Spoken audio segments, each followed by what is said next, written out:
We're going to give predictions on the other 3 NFL games, all right? Let's start with, because we talked about Aaron Rodgers already, let's talk about Green Bay. They're giving up, depending on where you go, 5.5 or 6 points. Let's call it 6.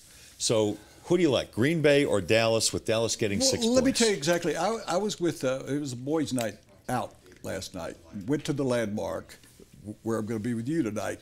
We were in the Landmark having Chinese takeout last night and some wine.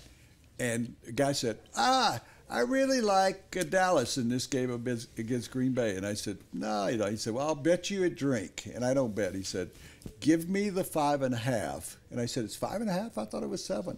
And so he had actually seen the latest line where it dropped because of the Aaron Rodgers. He said, give me the 5.5 and we'll bet a drink. And I said, I've got a better idea. Let's have some fun with this. I'll give you 10 points for 5 drinks on your side. And he goes, 5-1? I said, no, it's not 5-1 odds. It's just 5-1 results. And so my other buddy, John, who you know, said, I'll take that. I want the Dallas Cowboys. So I think the Green Bay, I think he's going to be well enough. The key to his game is passing. He buys mobile.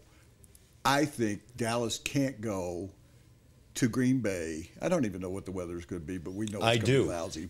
No. It's actually going to be sunny and 21 degrees. So all this talk about the Ice Bowl #2, no, it ain't happening. It's going to be for Green Bay. It's going to be a decent day. Unless they spray the field with they hose the field before the game, that would be an ice freeze. Yeah.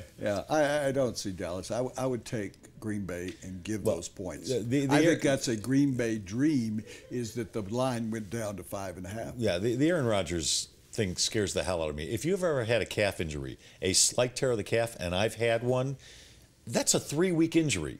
But he's got all these medical people around him. They've been working on him literally day and night, trying to get him healthy and trying to get it healed much sooner. If he's going to play, it means he's well enough to play. And as you said, he does very, very well from the pocket. And he's got really good receivers and a hell of a running back. And let's also remember this. I know Tony Romo is having an MVP-type season, but he's still Tony Romo. And until he does it in the big games, you know, they barely beat Detroit at home last week. All right, so I think I'm taking Green Bay, and I'm giving the points, too. There's a big home field advantage in Green Bay I always like that they're working on him around the clock. When it happened to you and when I've had injuries, nobody's working on me around the clock. I'm lucky if I can get an appointment once a week for some kind of rehab.